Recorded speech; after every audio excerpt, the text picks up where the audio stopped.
Milestone কলেজের সবশেষ পরিস্থিতি জানাতে আমাদের সঙ্গে যুক্ত হচ্ছেন সহকর্মী জেমসন মাহবুব। জেমসন, সেখানকার পরিস্থিতি কেমন দেখছেন এবং আগামীকাল থেকে তো স্কুলে পাঠদান শুরুর কথা ছিল, কর্তৃপক্ষ শেষ মুহূর্তে তা বাতিল কেন করলো, কেন কালকে থেকে পাঠদান শুরু হচ্ছে না, এবং পাশাপাশি জানাবেন যে স্কুল কর্তৃপক্ষের করা তদন্ত কমিটির তদন্তের কোনো অগ্রগতির খবর পেয়েছেন কিনা। আমি কিছুক্ষণ আগে আপনার এখানের যে প্রিন্সিপাল রয়েছেন তার সাথে কথা বলেছি এবং তিনি আমাদেরকে যেমনটি জানিয়েছেন যে আপাতত আসলে কালকে এবং পরশু স্কুল খোলা হচ্ছে না এবং তারা ইতিমধ্যেই যে অভিভাবক যারা রয়েছেন তাদের সাথে তারা কথা বলেছেন, যার শিক্ষার্থী যাদের অবস্থা যে অবস্থা রয়েছে তারা অবস্থার খোঁজ খবর নিচ্ছেন এবং যে বিষয়টি বলা হচ্ছে যে আমরা জিজ্ঞেস করেছিলাম যে আসলে কতজনের ব্যাপারে তথ্য পাওয়া যাচ্ছে না, সেই তথ্য তারা বললো যে 5 জনের বিষয়ে তারা তথ্য ইতিমধ্যে মানে 5 জনের বিষয়ে যে অনিশ্চয়তা ছিল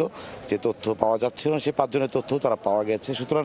মিসিং বলতে মানে যদি তথ্য না পাওয়ার যে সংখ্যাটা সেই সংখ্যাটা এখন আসলে শূন্যের কোঠায়, মানে তারা সবাইকে তারা আইডেন্টিফাই করতে পেরেছে এবং সর্বশেষ 5 জনের ব্যাপারটা ছিল সেই 5 জনকে তারা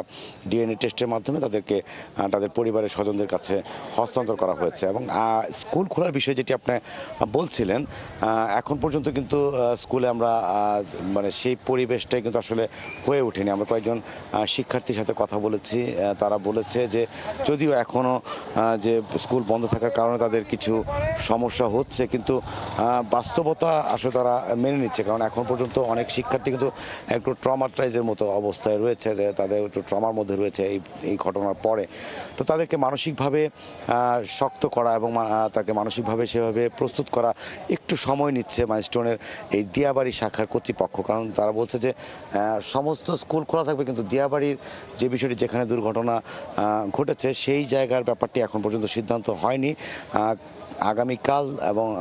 আপনার মঙ্গলবার পর্যন্ত তারা ইতিমধ্যেই বন্ধের ঘোষণা দিয়ে রেখেছে এবং মঙ্গলবারের পর সব কর্তৃপক্ষ সবার সাথে সিদ্ধান্ত নিয়ে আলোচনার মাধ্যমে একটা সিদ্ধান্ত নিয়ে হয়তো বা পরবর্তী সময়ে